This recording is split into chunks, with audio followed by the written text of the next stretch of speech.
seguinte: disse mais o Senhor a Moisés: tenho visto esse povo, e eis que é um povo de coração de duras cerviz.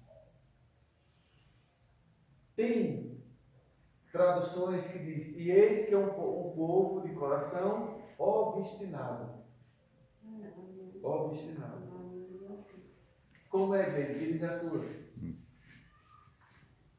Disse mais o Senhor a Moisés: tenho visto que este povo é um povo obstinado. Está vendo? Um povo obstinado. O que é uma pessoa obstinada? Uma pessoa obstinada é aquela pessoa que tem um objetivo a ser cumprido na vida e que ela não olha para as consequências do que vai acontecer relacionado ao que ela quer fazer. Ela fica obstinada sem medir as consequências.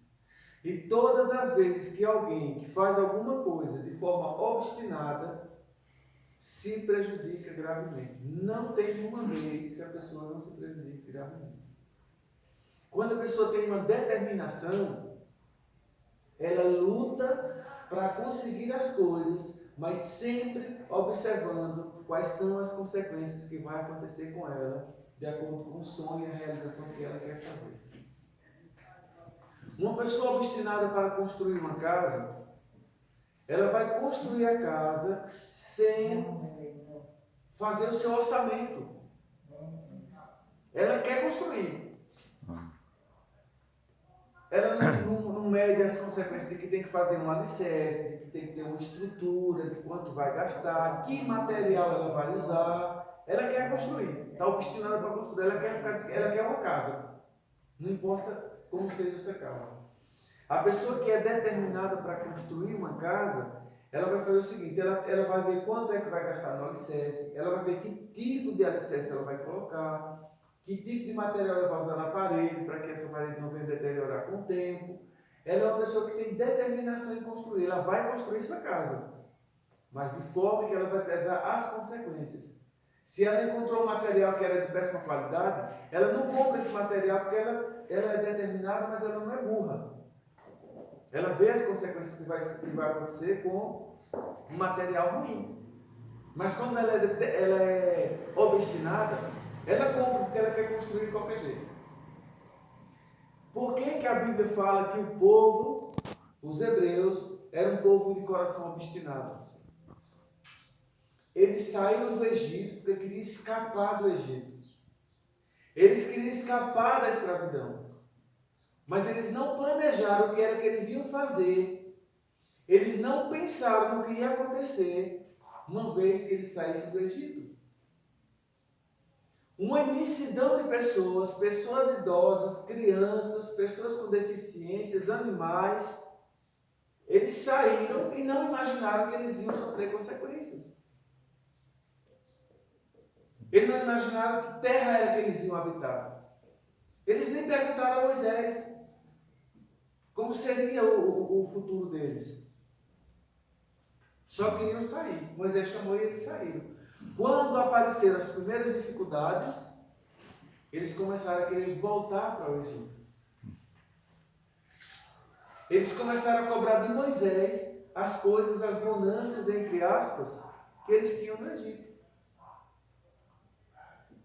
Eles eram obstinados a querer coisas, mas eles não estavam determinados a sair dali e servir a Deus.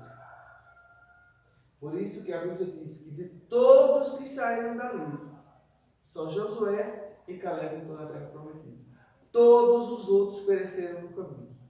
E no livro de Hebreus vai dizendo o que aconteceu com eles, né? Uns morreram ao fio da espada, outros morreram pela serpente, outros morreram por doença, outros a terra engoliu, outros morreram por desobediência, várias situações eles morreram. Mas é certo que durante o período de 40 anos que eles peregrinaram, todos morreram. Só entrou Josué e Caleb. Porque eles não eram obstinados, eles eram determinados.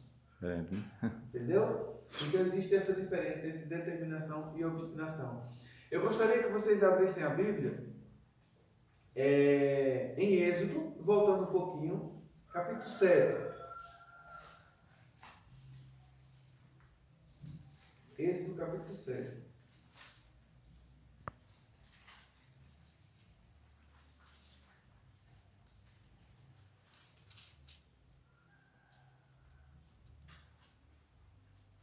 Êxodo capítulo 7. Amém? Amém. Versículo 14 diz o seguinte. No versículo 14. Tudo é Deus que diz a Moisés, né? Disse o Senhor a Moisés. Era Deus conversando. O livro de Êxodo todo é um diálogo entre Deus e Moisés e as coisas acontecendo e o diálogo entre Deus e Moisés, né?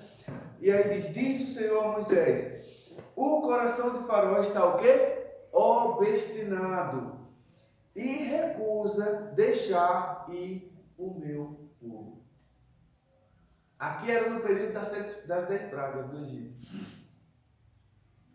Se nós formos ver lá no capítulo 12 de Êxodo, no versículo, acho que é versículo 13, se eu não me engano, é versículo 14, não, versículo 30, fala que na 10ª praga, quando morreu os primogênitos do Egito, foi uma calamidade. Por que foi uma calamidade? Porque foi um sofrimento e todo mundo, a gritaria foi grande, que o povoado, as cidades vizinhas ouviram o clamor do Egito. Por quê? Porque em todas as casas havia morto. Morreu gente demais. Por causa de quê? Da obstinação de Faraó. Ele estava com o coração obstinado em não querer deixar o povo ir. Ele não estava determinado, não, porque se ele tivesse determinado, ele dizia o seguinte: eu não vou deixar esse povo ir. Mas de acordo com as coisas que estavam acontecendo, de acordo com as pragas que estavam acontecendo, estavam determinados, porém, ele, nessa determinação dele, ele teria inteligência suficiente para dizer: se Moisés está dizendo que vai morrer os primogênitos, tudo que Moisés disse que aconteceu, que ia acontecer, já aconteceu, então eu não vou arriscar a vida do meu filho, nem arriscar a vida dos primogênitos do Egito. Vou deixar agora o povo ir. Ele estava determinado, mas viu que a determinação dele tinha graves consequências, ele deixava. Mas obstinação é outra coisa. Não se olha o peso das consequências, certo? Queridos, eu vou contar uma experiência para vocês que foi algo assim que me deu grande preocupação e tristeza. Nós fizemos o retiro, agora em dezembro. No início do mês de agosto, nós estávamos planejando fazermos o retiro com toda a igreja de Antas e estendermos o convite para as pessoas, como a gente estendia aqui em Boa Vista, os amigos que a gente tem nas outras igrejas, Entroncamento, Frei Apolônio, Novo Triunfo, como a gente sempre fez. Mas eu falei, eu não organizo mais retiro. Eu posso ajudar a uma das partes do retiro, mas tem que se fazer uma equipe de pessoas para poder fazer o retiro, que é muito trabalho sobre a cabeça de uma pessoa só. E eu não vou fazer sozinho. Eu tive essa determinação em 2018, que eu sofri demais. O retiro foi difícil demais. E percebi que as pessoas não estavam mais preparadas para eventos assim. Fazer sozinho não dá. Tem que ter uma equipe.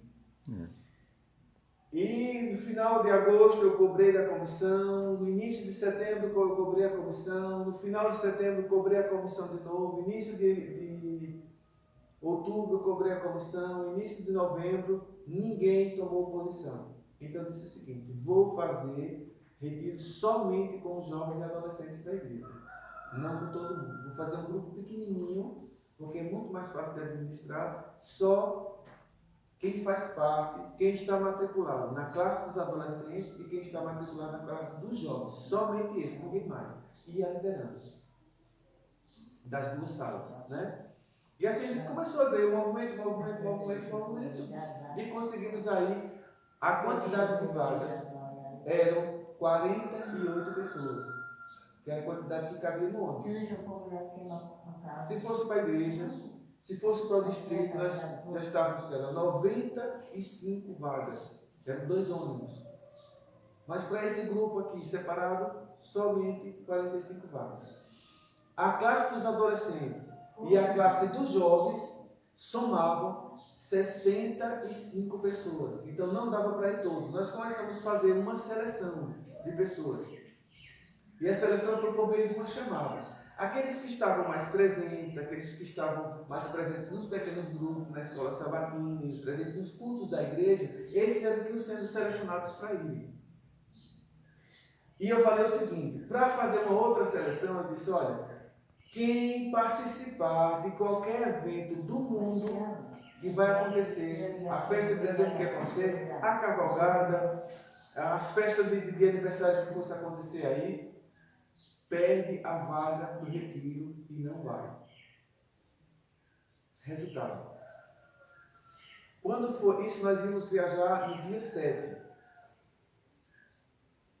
Quando foi no dia 5, eu recebi uma ligação de manhã.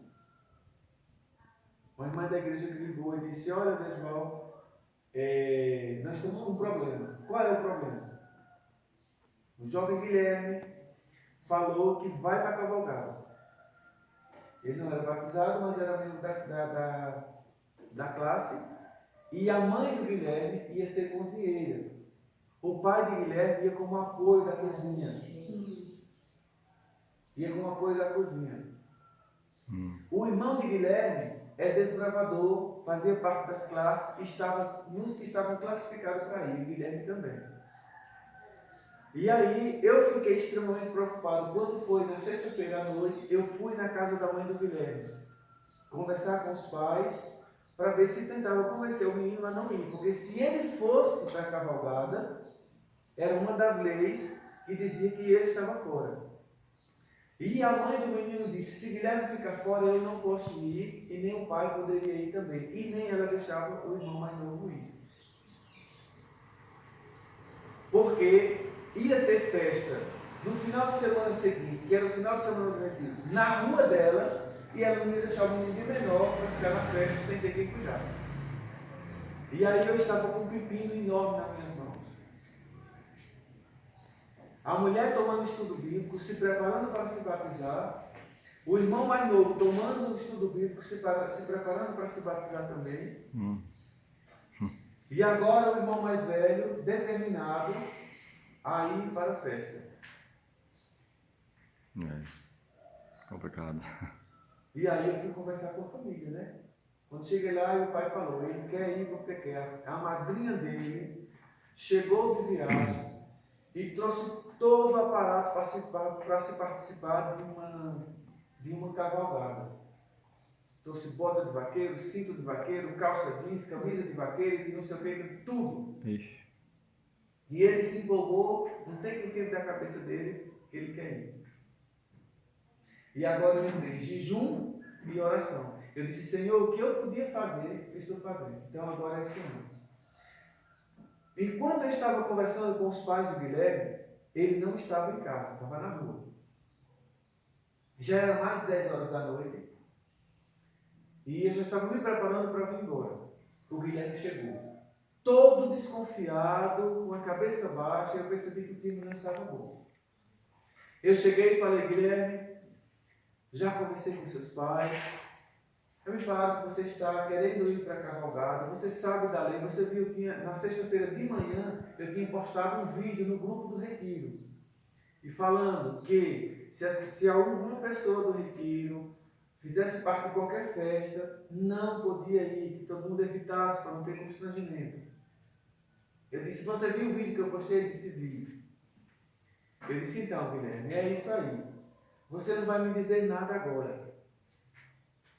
Você não vai me dizer nada agora, mas eu já conversei com os pais de vocês, eles vão conversar com você para ver qual é a sua posição. E aí eu fui e contei uma experiência para ele. Eu disse, Guilherme, eu falei assim, Guilherme, se você for para a cavalgada, você não pode ir para o retiro, você já sabe disso. Se você não for, sua mãe não pode ir. Seu pai também não pode ir, automaticamente você não fica.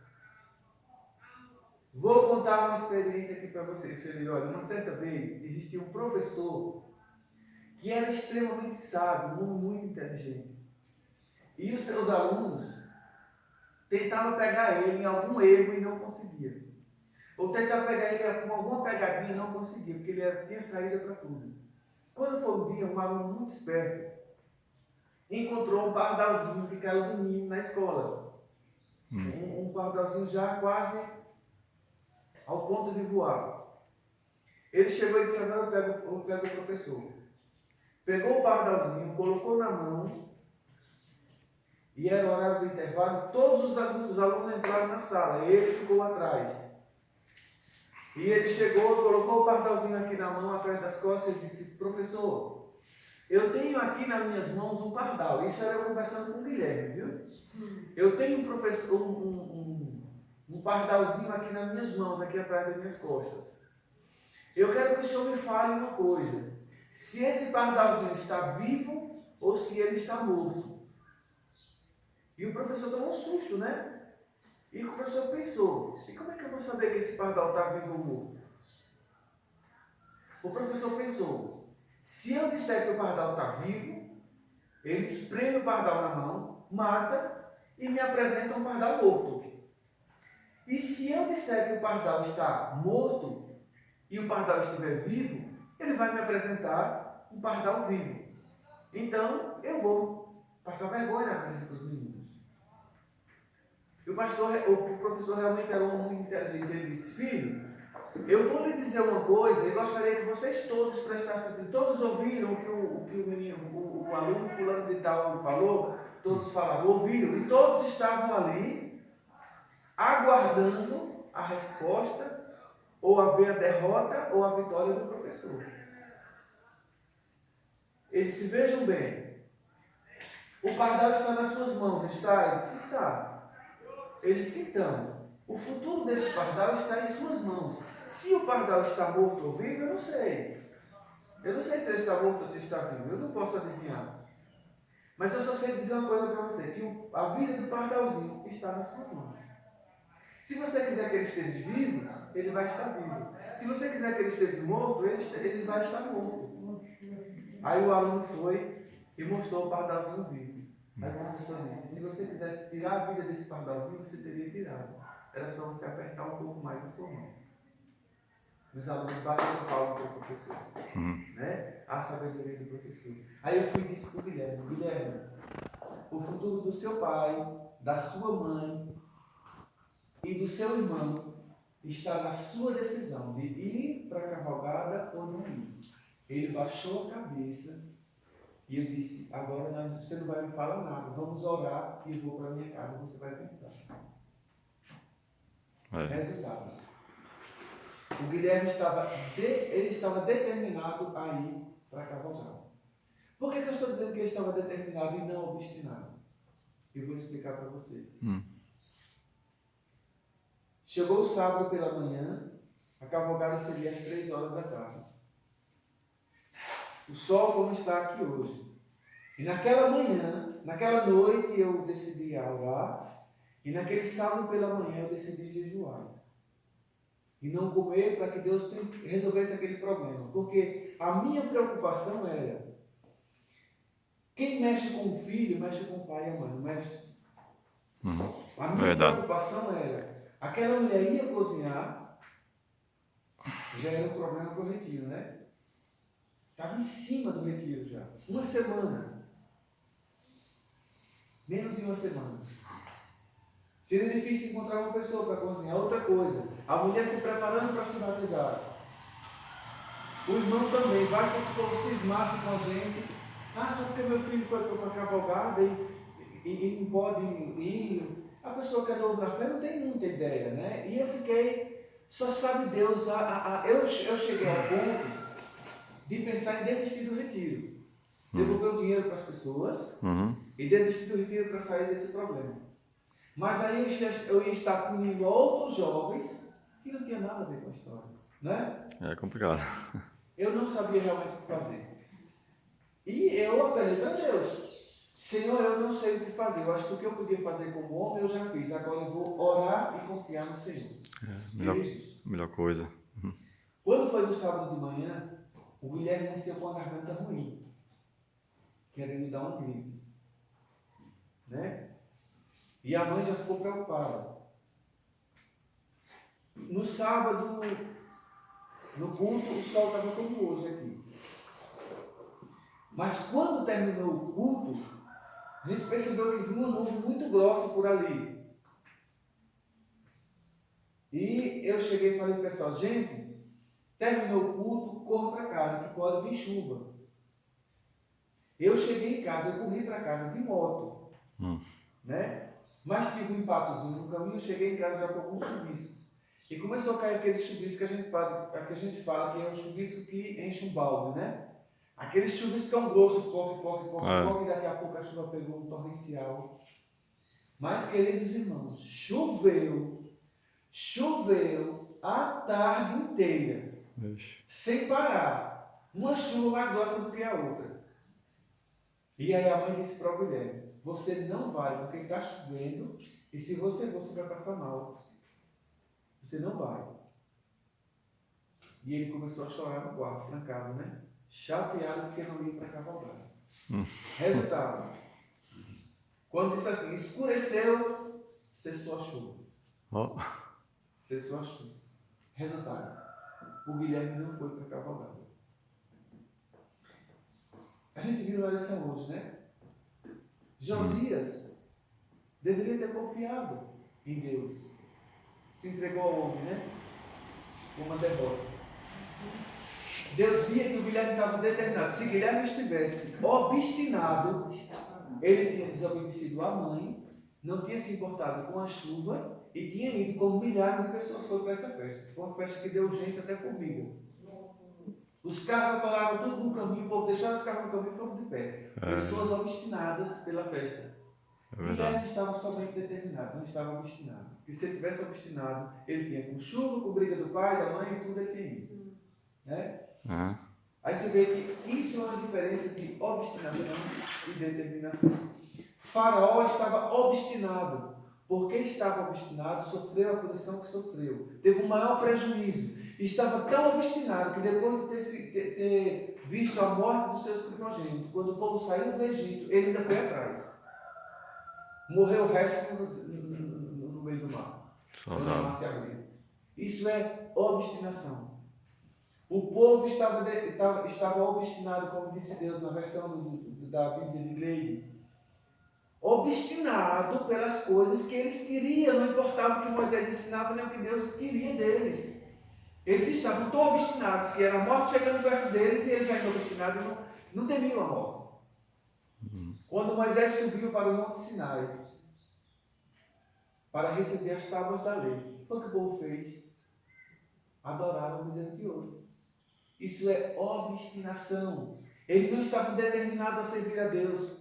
Eles estavam obstinados a fazer a vontade deles. A Bíblia diz que Satanás ele é obstinado. A Bíblia não, o Espírito de Profecia diz que o que fez Satanás sair do céu foi a obstinação que havia no coração dele. E até hoje é obstinado. Nunca se arrependeu. Vendo os efeitos de todas as coisas e ele continua obstinado. Queridos irmãos, baseado nos exemplos que nós vimos aqui, nós temos que ser determinados na salvação. Nem para a salvação nós podemos ser obstinados. Porque você cai em mãos erradas. A pessoa que é obstinada, ela perde uma parte extremamente importante da sua vida, que é, sabe o quê? A sabedoria. A pessoa que é obstinada, ela não tem sabedoria. A pessoa que é determinada, junto com a sua determinação, ela carrega uma coisa extremamente importante: temor e sabedoria. E dá em caminho bom, dá em vitória, quando você é determinado a alguma coisa. Né? Não importa os prejuízos que venham, as dificuldades que venham, mas a sua determinação é alcançar o seu objetivo. Né? Alcançar o seu objetivo. Uma mulher que tem um sonho, um desejo, um objetivo de ter um filho na vida, de ter uma família, ela vai fazer o quê? Ela vai procurar um homem que seja bom para ela. Ela vai procurar um homem que tenha um bom caráter. Ela vai procurar um homem que possa auxiliar na vida dela, que possa somar no que ela já tem, para construir uma família e terem filhos. Uma mulher que é obstinada para ter um filho, ela sai grávida mesmo antes do casamento. Se entrega na vida porque ela quer um filho de qualquer jeito. É mesmo. A semana passada, a Esther estava me dizendo, pai, uma amigazinha dela de infância, da idade dela, uma semana mais nova do que a Esther. Fulana está grávida. Eu disse, grávida? Ela disse, sim. Eu disse, valeu, meu Deus, a menina não estudou ainda, a menina não fez sua vida ainda, já ficou grávida. Aí a Esther foi e disse, é porque o sonho dela era ter um filho. Um filho? Eu disse, Esther, imagina você com um filho, Esther. Eu vejo você como uma criança, sabe nem lavar uma roupa direito. Esther tem Um quantos anos? filho. Tem 16 anos. Com um filho. Nem estudou ainda. Ah, mas o marido está com ela, não sei o que. Disse, tá, mas quando ela não estuda, não vai poder trabalhar. Daqui a pouco está o marido jogando na cara dela que ela é uma burra, que não estudou e que agora ele tem que dar tudo filho a ela. Porque é isso que acontece. Os homens, a primeira coisa que eles cobram quando a mulher não trabalha, porque tudo está nas costas dele. Não é verdade? É verdade. Isso é obstinação, queridos. É um erro, não? Isso não é determinação. Determinação, você planeja a sua vida em cima de algo que você quer. Você vê os prós e os contras. Esse aqui não está dando certo. Olha, aquela psicóloga de Lene, ela falou que o sonho dela era se casar com um pastor. Queria casar com um pastor. Custa nada. E ela fala o seguinte, que lá no colégio, quando ela começou a estudar, ela conheceu um rapaz, um teologano. Aí ela disse que uma pessoa maravilhosa, todo mundo admirava esse rapaz. E ele se interessou por ela, oba, faca o queijo na mão, né? Vou casar com o pastor, agora é minha vez. Ela começou a namorar com o rapaz, disse que ele bom demais, carinhoso com ela, atencioso, não deixava nada em falta. Mas ela disse que percebeu uma coisa. Ele só usava uma camisa. Aliás, duas camisas. Eu não gosto. A vida toda. Ou ele estava com uma camisa cinza, ou ele estava com uma camisa parda. Guarda. Ela disse que se incomodou com aquilo. Aí quando foi um dia, ela chegou e perguntou a ele. Eu vou lhe perguntar uma coisa. E que você não me leve a mal. Eu disse, não, pode perguntar, amor. Amor, é? Por que você só está com uma camisa? Você só tem duas camisas, uma cinza e uma parte. Eu disse, não. Eu tenho várias camisas. É tudo a mesma cor. É porque eu gostei dessas duas cores demais. E eu comprei de cada uma 5. Eram 10 camisas que tinha. 5 de uma cor, 5 de outra. Ela disse que tomou um susto. Disse, como é que eu vou casar com um homem desse, meu Deus? Será que ele não vai refletir esse pensamento em outras coisas da vida? Vai que esse homem vai ter suas ideias loucas e que vai me prejudicar no futuro. Quero ter sido mulher. Valeu, meu Deus do céu. Igual. Aí ela fala assim, ela disse, monocromático, só pensa numa cor. Valeu, isso aqui não tem outros problemas. Ela disse que começou a estudar, não conseguiu entender direito, mas ela disse que ficou com o pé atrás. Né? Aí ela percebeu algumas regras de vida que ele tinha que não mudavam. Ela disse o quê? Quem é que vai ficar nessa? Eu? Cascou fora. Mudou até de colégio. No outro colégio que ela foi, conheceu o pastor, que hoje é marido dela. Né? Conheceu o pastor? Casou com o pastor, é uma das psicólogas mais conhecidas. Ela é prima carnal de Costa Júnior. Costa Júnior é o marido de Sonete, né? O pai de Laura Moreno, é dessa família aí. Ela é tia de Leonardo Gonçalves. Esse povo aí, é família grande da igreja, né? Ela é neta de Aula Soares, aquela velhinha que prega aqui só. Então ela é dessa família, ela é família adventista tradicional, né? Tradicional, um dos pioneiros do Brasil, aqui. E ela foi inteligente.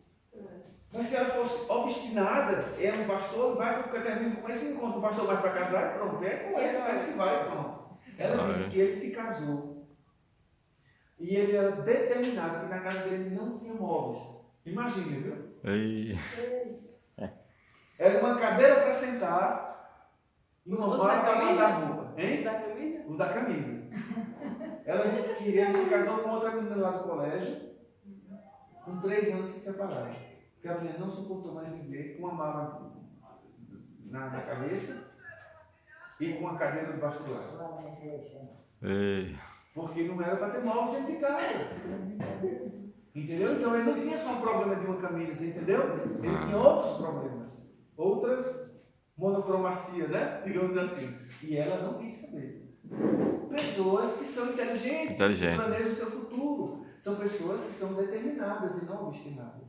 Entendeu? Então a gente precisa saber o seguinte: se eu estou fazendo alguma coisa que não vai ser bom para mim, que não vai ajudar, não vai somar no meu futuro, eu tenho que desistir. Por mais que seja gostoso, por mais que eu goste, por mais que seja bonito, por mais que as pessoas admirem, se não é bom para mim, eu tenho que deixar.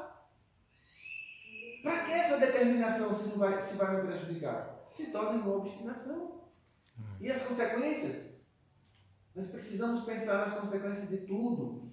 E onde eu quero chegar? A consequência do pecado.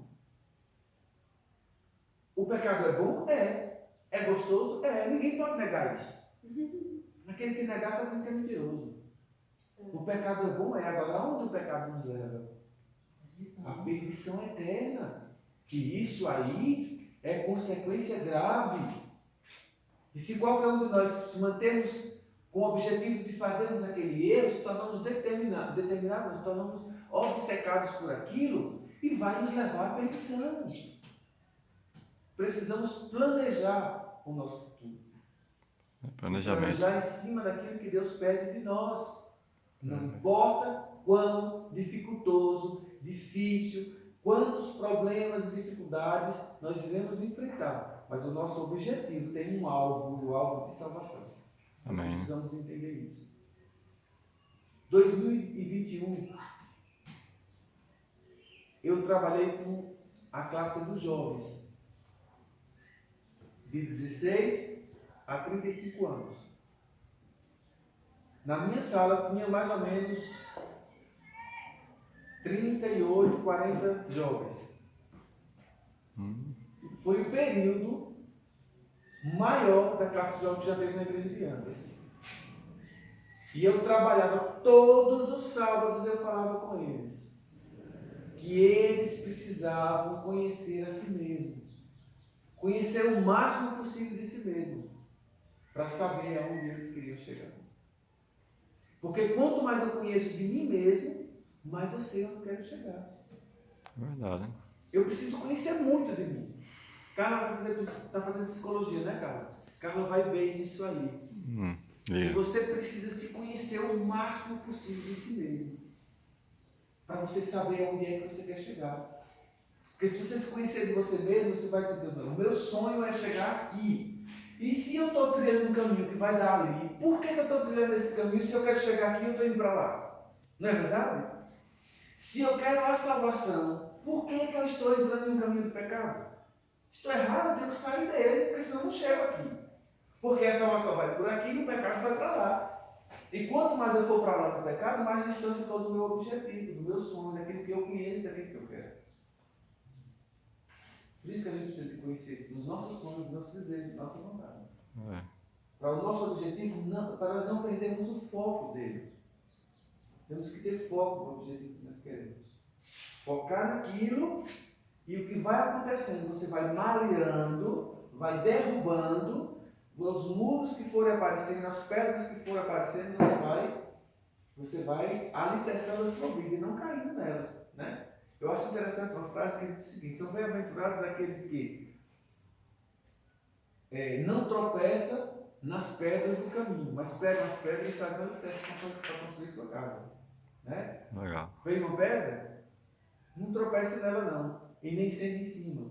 Pegue e faça o seu alicerce. Que o alicerce é feito de pedras, né? Feito de pedras. E assim, as dificuldades da vida, elas vêm, mas elas devem nos amadurecer e não nos acovardar. Ah, não vou fazer isso mais não, a dificuldade que eu enfrentei. Mas deu luto? Deu com dificuldade, deu luto? Deu, então vai lá. Você conquista mais, Né? Uma janela pode abrir uma porta e uma porta pode abrir outra. É verdade? Com certeza. Aí as coisas vão aparecendo e nós vamos crescendo. Certo? Então, querido, está aí.